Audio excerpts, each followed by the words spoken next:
Welcome to exam. दोस्तों, जैसा कि आप लोगों को पता है, हम अपने चैनल पर डिस्कस कर रहे हैं PYQ सीरीज़। तो जो ये PYQ सीरीज़ होती है, आपकी प्रत्येक परीक्षा के लिए काफ़ी महत्वपूर्ण होती है, तो ध्यानपूर्वक आप इसे देखा करें, ठीक है। जो ये लेक्चर रहेगा, ये रहेगा सामान्य हिंदी पर आधारित। जो ये प्रश्न है, ये आपके LT टेट में भी पूछे जाएंगे। इसी के साथ जैसे हाल ही में पुलिस की परीक्षा होगी, उसमें भी पूछे जाएंगे। पटवारी की परीक्षा होगी, वहाँ पर भी पूछे जाएंगे। सामान्य हिंदी के प्रश्न हैं, बहुत से ऐसे प्रश्न हैं जो बिल्कुल आपके जीके को भी टच करते हैं और साथ में ग्रामर के क्वेश्चन को भी टच करते हैं। इसलिए ध्यानपूर्वक आप देखिएगा।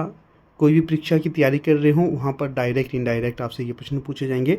LT टेट वालों के लिए भी उतने ही महत्वपूर्ण है जितनी अन्य परीक्षाओं के लिए महत्वपूर्ण है, ठीक है। तो पहले अपना टेस्ट भी आप दे सकते हो। अगर आपको लगता है कि आपको आते हैं तो नॉर्मल रहने दीजिए, अगर लगता है कि नहीं आते हैं तो अपने एक पेज पे इन प्रश्नों के आंसर देते रहिए। साथ साथ में PDF इत्यादि के लिए आप हमारे टेलीग्राम और व्हाट्सएप ग्रुप के साथ भी जुड़ सकते हो। उनके लिंक भी आपको डिस्क्रिप्शन बॉक्स में दे दिए गए हैं। तो देखिए, पहला प्रश्न यहाँ पर पूछा गया है, किस वर्ष साहित्य अकादमी पुरस्कार नहीं दिया गया? विकल्प है 1955, 1962, 1965 या फिर 2000। दिए गए विकल्पों में से सही विकल्प कौन सा होगा? तो अगर हम सही विकल्प का यहाँ पर चयन करते हैं तो सही विकल्प होगा विकल्प बी। 1962 में साहित्य अकादमी पुरस्कार नहीं दिया गया था। थोड़ी सी व्याख्या यहाँ पर दी गई है, इसे हम देख लेते हैं। साहित्य अकादमी पुरस्कार प्रति वर्ष भारत की अपने द्वारा मान्यता प्रदत्त प्रमुख भाषाओं में से प्रत्येक में प्रकाशित सर्वोत्कृष्ट साहित्य कृति को पुरस्कार प्रदान करती है। भारतीय संविधान की 8वीं अनुसूची में शामिल 22 भारतीय भाषाओं के अलावा यह राजस्थानी और अंग्रेज़ी भाषा यानी कुल 24 भाषाओं में प्रदान किया जाता है। पहली बार ये पुरस्कार सन 1955 में दिया गया था। तो यहाँ पर अगर आप थोड़े से फैक्ट पे ज़्यादा जाओगे तो आपको यहाँ पर क्या पता चलेगा? आपको ये पता चलेगा, पहला तो ये प्रश्न हो गया, एक प्रश्न यहाँ पर ये हो गया। दूसरा प्रश्न आपसे पूछा जा सकता है कि जो साहित्य अकादमी पुरस्कार है, क्या ये हर साल दिया जाता है? हाँ, हर साल दिया जाता है। दूसरा प्रश्न ये हो गया। तीसरा प्रश्न ये है कि भारतीय संविधान की किस अनुसूची के अंतर्गत ये मतलब वर्णित है? 8वीं अनुसूची के अंतर्गत जो 22 8वीं। हाँ, एक प्रश्न आपसे ये भी पूछा जाएगा कि जो भारतीय संविधान की 8वीं अनुसूची है, इसमें कितनी भाषाएं सम्मिलित हैं? तो इसमें है 22 भाषाएं सम्मिलित है। चौथा प्रश्न ये हो गया। और ये पूछा जाएगा कि साहित्य अकादमी कितनी भाषाओं में दिया जाता है? साहित्य अकादमी पुरस्कार, पाँचवा प्रश्न है ये, 24 भाषाओं में दिया जाता है। तो पहली बार ये पुरस्कार कब दिया गया? 1955 में। तो इस तरह से देखिए 6 प्रश्नों का निर्माण हो रहा है एक इस प्रश्न से। ध्यान से देखोगे तो 6 प्रश्नों को आप टारगेट कर सकते हो, तो इसलिए आपके लिए प्रश्न ये महत्वपूर्ण होता है। अगला प्रश्न यहाँ पर देखिएगा, निम्नलिखित में से कौन सा विकल्प शब्द और उसके विलोम शब्द की सही जोड़ी नहीं है? देखिएगा, विकल्प है राग विराग, व्यष्टि समष्टि, बच्चा जवान, उत्तम अधम। कौन सा यहाँ पर सही नहीं होगा? तो जो सही विकल्प होगा तो वो होगा विकल्प सी। जो बच्चा जवान ये सही नहीं है, बाकी राग विराग ये सही है, व्यष्टि समष्टि ये भी सही है, उत्तम अधम ये भी सही है। और अगर हम बच्चे का देखेंगे, जवान नहीं होगा, बच्चे का होगा बूढ़ा। फिर प्रश्न संख्या 3, निम्न में से कौन सा कवि भारतेंदु युगीन नहीं है? अर्थात भारतेंदु काल का कौन सा कवि नहीं है दिए गए विकल्पों में से? विकल्प है बद्री नारायण चौधरी प्रेमघन, ठाकुर जगमोहन सिंह, पंडित अंबिका दत्त व्यास, श्रीधर पाठक। सामान्य सा प्रश्न है ये, तो सही जो विकल्प होगा यहाँ पर विकल्प डी। जो श्रीधर पाठक है ये भारतेंदु युगीन नहीं होंगे। बाकी जो बद्री नारायण चौधरी प्रेमघन है, ठाकुर जगमोहन सिंह है, पंडित अंबिकादत्त व्यास और स्वयं भारतेंदु हरिश्चंद्र है, ये चारों तो होंगे भारतेंदु काल के प्रमुख कवि। अगर बात करें कि अपने जो श्रीधर पाठक है ये किस काल के हैं, तो ये द्विवेदी युग के होंगे। इसका भी आप ध्यान रखिएगा। खड़ी बोली में ये रचनाएं रचते थे और स्वच्छंदतावादी रचनाकार के तौर पर इन्हें जाना जाता है। फिर प्रश्न देखिएगा, प्रश्न संख्या 4, पयोधी सिंधु बारिश किसके पर्यायवाची शब्द हैं? एक शब्द है, उसके ये तीनों पर्यायवाची होंगे, पयोधी सिंधु बारिश। विकल्प देखिए, मेघ, समुद्र, नदी, गंगा। कौन सा यहाँ सही विकल्प होगा? तो जो सही विकल्प होगा तो वो हो जाएगा आपका विकल्प बी। जो समुद्र है इसके पर्यायवाची शब्द होंगे पयोधी, सिंधु, बारिश। अगर बात यहाँ पर हम करें अन्य विकल्प की, जैसे मेघ, मेघ के पर्यायवाची शब्द कौन कौन से हैं?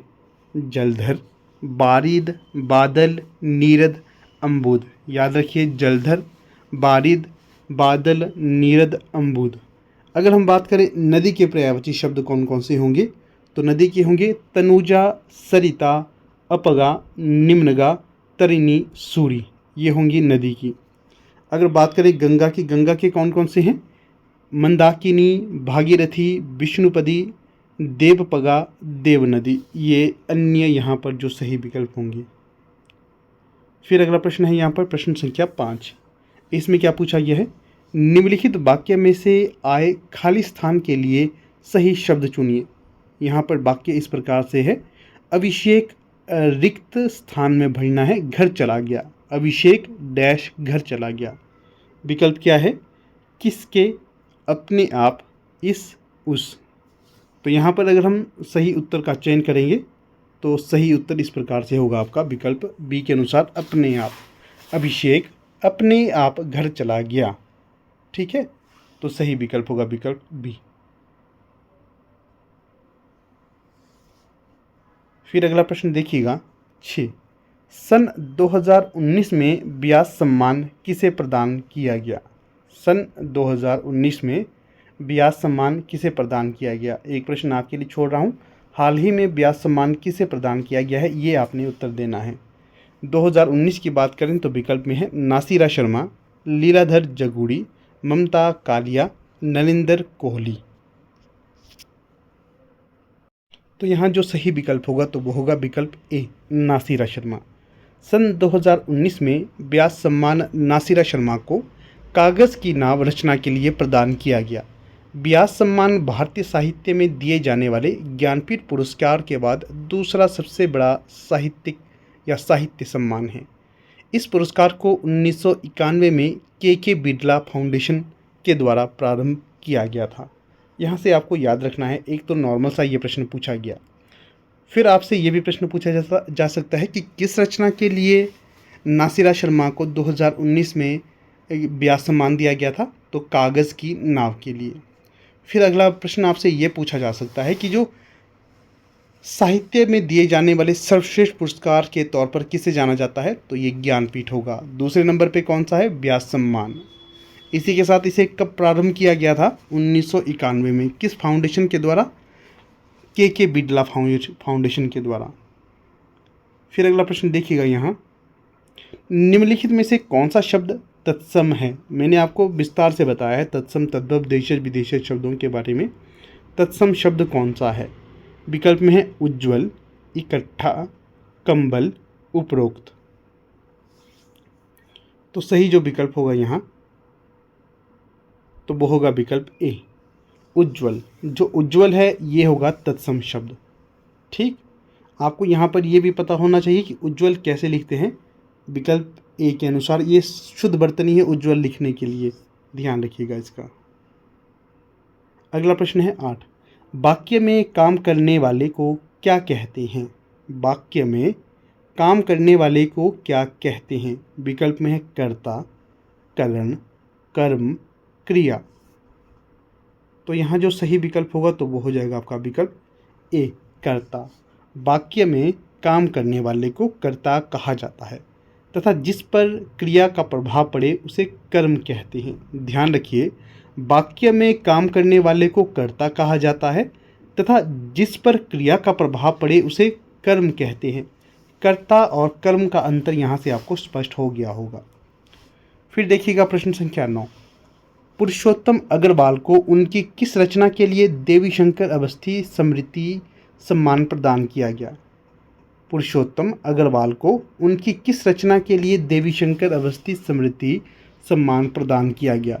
विकल्प में है विचार का अनंत, तीसरा रुख, संस्कृति, वर्चस्व और प्रतिरोध, अकथ कहानी, प्रेम की, कबीर की कविता और उनका समय। तो दिए गए विकल्पों में से कौन सा सही होगा? ये सारे के सारे जो रचनाएं होंगी इन्हीं की होंगी, पुरुषोत्तम अग्रवाल जी की। तो जो सही विकल्प होगा तो वो होगा सी, संस्कृति, वर्चस्व और प्रतिरोध।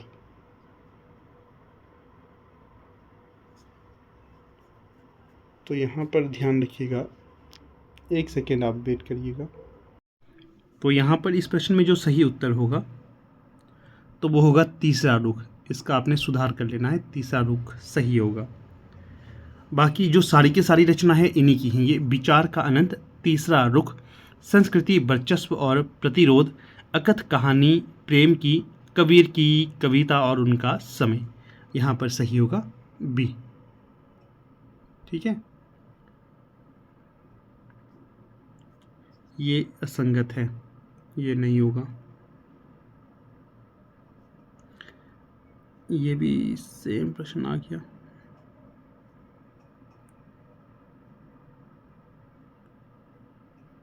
हाँ, ये यहाँ पर सही है, विकल्प बी। अगला देखिएगा 11, लोकोक्ति और उनके सही अर्थ वाले जोड़े के विकल्प की पहचान करिए। यहाँ पर कौन सा जो विकल्प सही होगा जोड़े के साथ बताना है। जैसे यहाँ पर एक तरफ लोकोक्ति दी गई है, दूसरी तरफ उसका अर्थ। लोकोक्ति है चित्त भी पेरी पट भी मेरा, चित्त भी मेरी, पेरी नहीं, चित्त भी मेरी पट भी मेरा। अर्थ क्या है, दोनों ओर से लाभ होना या लाभ चाहना। चोर की दाढ़ी में तिनका, अर्थ अपराधी भयभीत रहता है। नाच न जाने आंगन टेढ़ा, अयोग्यता का दोष दूसरों को देना। नेकी कर दरिया में डाल, भला करके भूल जाना चाहिए। तो यहाँ पर जो सही कौन सा होगा, यहाँ पर आपके समक्ष 4 विकल्प दिए गए हैं। इनमें जो सही होगा उसका चयन होगा इस प्रकार से। क्या होगा देखिए, डी के अनुसार से सही होगा यहाँ। जैसे कि चित्त भी मेरी पट भी मेरा, दोनों ओर से लाभ चाहना। ठीक है, ये चोर की दाढ़ी में तिनका, अपराधी भयभीत रहता है, ये भी सही है। नाच न जाने आंगन टेढ़ा, अयोग्यता का दोष दूसरों को देना, सही है। नेकी कर दरिया में डाल, भला करके भूल जाना चाहिए, ये भी सही है। इस प्रकार से जो सही विकल्प होगा विकल्प डी के अनुसार। फिर प्रश्न संख्या 12, निंदा का विलोम शब्द है। विकल्प में है स्तुति, राग, द्वेष, सम्मान। निंदा का क्या विलोम होगा, तो जो निंदा का होगा तो वो होगा स्तुति। निंदा का विलोम स्तुति। यहाँ पर देखिए थोड़ी सी व्याख्या भी दी गई है। शब्द है राग, राग का क्या होगा, द्वेष। सम्मान का अपमान, ये भी आपको ध्यान रखना है। अगला प्रश्न है 13, इसमें पूछा गया है भारतीय संविधान में 22 भाषाओं को आधिकारिक भाषा का दर्जा दिया गया, जिनमें यह भाषा शामिल नहीं है। तो जो 8वीं अनुसूची थी इसमें 22 भाषाओं को दर्जा दिया गया है। ठीक है, तो एक यहाँ पर ऐसी भाषा दी गई है जो उनमें शामिल नहीं है, तो बताना है वो कौन सी नहीं है। विकल्प है मैथिली, मणिपुरी, बोडो, भोजपुरी। तो जो सही विकल्प होगा यहाँ पर तो वो होगा विकल्प डी। जो भोजपुरी है ये 22 भाषाओं के अंतर्गत नहीं आती है, ये ध्यान रखना है आपने। बाकी जो 22 भाषाओं के अंतर्गत आती हैं तो उनके नाम यहाँ पर आपको बता देता हूँ। यहाँ देखिए, भारतीय संविधान में 22 भाषाओं को आधिकारिक भाषा का दर्जा दिया गया है। विकल्प में भोजपुरी के अतिरिक्त अन्य भाषाएं संविधान की 22 भाषाओं में सम्मिलित हैं। ये नहीं है, बाकी मैथिली, बोडो, मणिपुरी है। तो यहाँ पर ये भी आपके समक्ष प्रस्तुत कर रहा हूँ कौन कौन सी 22 भाषाएं हैं। एक तो है असमी, बंगाली, बोडो, डोगरी, गुजराती, हिंदी, कन्नड़, कश्मीरी, कोंकणी, मैथिली, मलयालम, मणिपुरी, मराठी, नेपाली, उड़िया, पंजाबी, संस्कृत, संथाली, सिंधी, तमिल, तेलुगु, उर्दू। ये रखना है याद, वेरी वेरी इंपॉर्टेंट है ये आपकी आगामी परीक्षा हेतु। एक प्रश्न यहाँ से आपको डायरेक्ट देखने के लिए मिलेगा आपकी आगामी परीक्षा में। ठीक है, फिर देखिए प्रश्न संख्या 14, इसमें पूछा गया है जिस पर क्रिया का प्रभाव पड़े उसे क्या कहते हैं। जिस पर क्रिया का प्रभाव पड़े उसे क्या कहते हैं, अभी पीछे देखा था हमने। विकल्प में है कर्ता, कर्म, करण, अपादान। तो जो सही विकल्प होगा तो वो है सी, जिस पर क्रिया का प्रभाव पड़े उसे कर्म कहते हैं। अगला प्रश्न है 15, इसमें पूछा गया है निम्नलिखित वाक्यांश में अपादान कारक प्रयुक्त हुआ है। निम्न में से वो कौन सा वाक्यांश है जिसमें अपादान कारक का प्रयोग किया गया है। यहाँ पर देखिए हम विकल्प देख लेते हैं। श्याम का घर पेड़ से गिर पड़ा, कुर्सी के नीचे आरी से काटो। जब आप इनका ध्यान से अवलोकन करोगे तो आपको पता चलेगा जो विकल्प बी है पेड़ से गिरा, इसमें अपादान कारक का प्रयोग हुआ है, क्योंकि अपादान कारक का परसर्ग चिन्ह से अर्थात अलगाव वाला उत्पन्न होता है। जैसे श्याम का घर ये संबंध कारक है, आरी से काटो ये कर्ण कारक है, कुत्ते से डरकर बच्चा दूर हो रहा है ये अपादान कारक है, माता के हाथ से लोटा गिर गया ये भी अपादान कारक है। ठीक है, ये ध्यान रखिए आप। अगला प्रश्न देखिए 16, इसमें पूछा गया है आपसे निम्नलिखित में से सही वाक्य की पहचान कीजिए। तो 4 विकल्प यहाँ पर दिए गए हैं, इनका हम बारी बारी से अवलोकन करेंगे। पहला है मैं रविवार के दिन तुम्हारे घर आऊँगा, मैं रविवार को तुम्हारे घर आऊँगा, मैं रविवार को तुम्हारे घर को आऊँगा, मैं रविवार दिन को तुम्हारे घर आऊँगा। यहाँ पर जब भी हमने अवलोकन किया तो आपको पता चला कुछ एक अंतर था। जो सबसे सही वाक्य होगा तो वो होगा विकल्प बी, मैं रविवार को तुम्हारे घर आऊँगा। ये वाक्य है ये शुद्ध होगा, बाकी सारे अशुद्ध होंगे। फिर देखिएगा प्रश्न संख्या 17, इसमें क्या पूछा गया है निम्नलिखित में से सही वाक्य की पहचान कीजिए। यहाँ पर भी 4 वाक्य दिए गए हैं, इनका हम बारी बारी अवलोकन करते हैं। पहला है वह क्या जाने कि मैं कैसे जी रहा हूँ, वह कैसे जाने कि क्या मैं जी रहा हूँ, वह क्या जाने कि मैं कैसे जी रहा हूँ, वे क्या जाने कि मैं कैसे जी रहा हूँ। इनमें से सही कौन सा होगा। तो जब हमने इनका अवलोकन किया तो हमें पता चलता है जो विकल्प ए है वह क्या जाने कि मैं कैसे जी रहा हूँ ये विकल्प सही होगा, बाकी सारे अशुद्ध होंगे। फिर देखिए 18, विरोधी पक्ष का वाक्यांश के लिए एक सार्थक शब्द कौन सा है। विरोधी पक्ष का, इसके लिए एक सार्थक शब्द कौन सा होगा। विकल्प हैं पक्षपाती, विपक्षी, पक्षघाती, द्विपक्षी। तो सही जो विकल्प होगा तो वो होगा विकल्प बी, विरोधी पक्ष का के लिए सार्थक शब्द विपक्षी होता है। अन्य अर्थों के लिए वाक्यांश निम्न है, जैसे कि पक्षपाती किसी एक का पक्ष लेने वाला, द्विपक्षी दोनों पक्षों में पड़ने वाला, ये होगा सही। अगला देखिए प्रश्न संख्या 19, बधुत्सव का संधि विच्छेद रूप क्या है। विकल्प है बदधन उत्सव, बदधन उत्सव, बधुधन उत्सव, बदोधन उत्सव। कौन सा सही विकल्प होगा यहाँ। तो जो सही विकल्प होगा तो वो होगा विकल्प सी, बधुत्सव का संधि विच्छेद बधुधन उत्सव होगा। यहाँ पर बड़ा ऊ छोटा ऊ मिलकर बड़े ऊ का निर्माण कर रहे हैं, तो यहाँ पर दीर्घ संधि का प्रयोग किया गया है। तो यहाँ पर आप आराम से इसको पॉज करके स्वयं पढ़ लीजिएगा। अगला देखिए 20, निम्नलिखित में से कौन सा संधि विच्छेद का गलत उदाहरण है। तो यहाँ देखिए परोपकार संधि विच्छेद का गलत उदाहरण, शेष सही विकल्प इस तरह से है। ठीक है, परोपकार।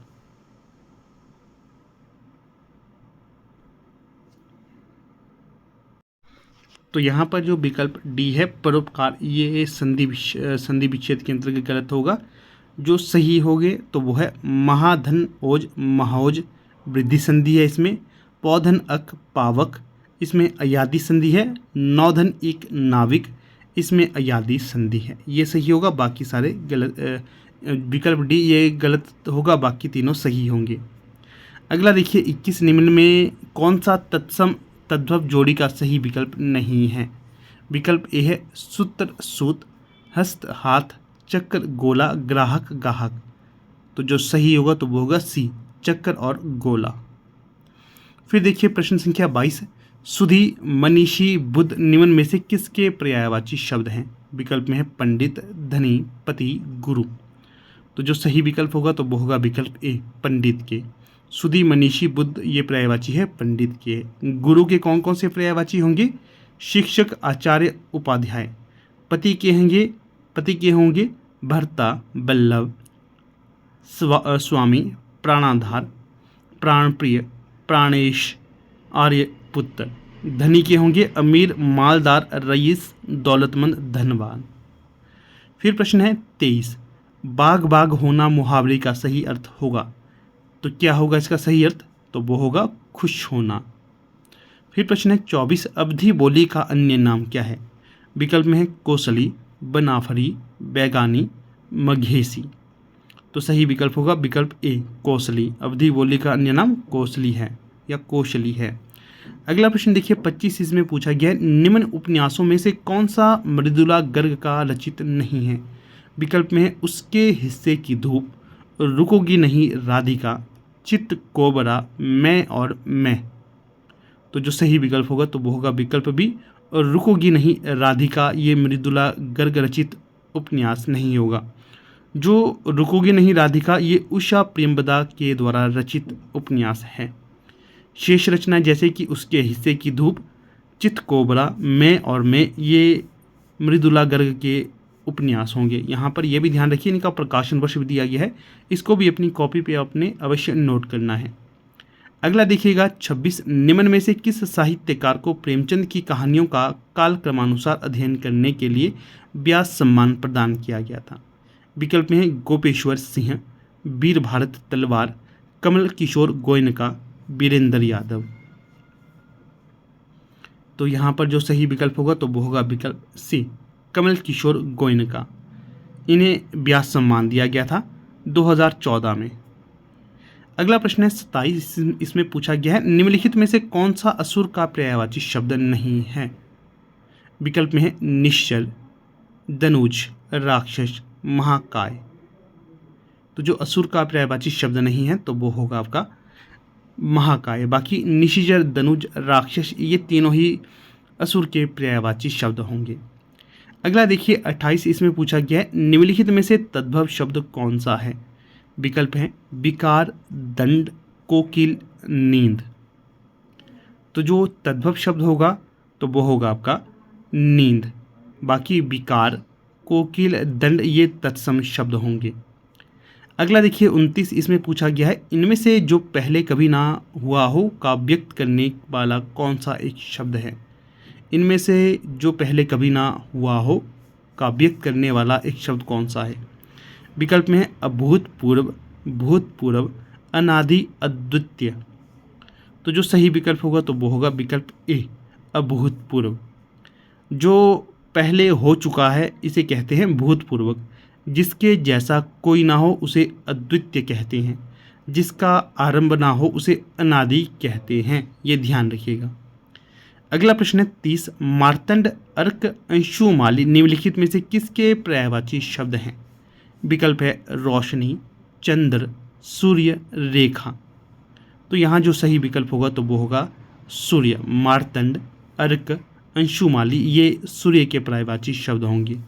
जैसे चंद्र के पर्यायवाची कौन कौन से हैं? चांद, हिमांशु, शशि, सारंग, निशाचर, सुधाकर। रोशनी के कौन से होंगे? प्रकाश, प्रभा,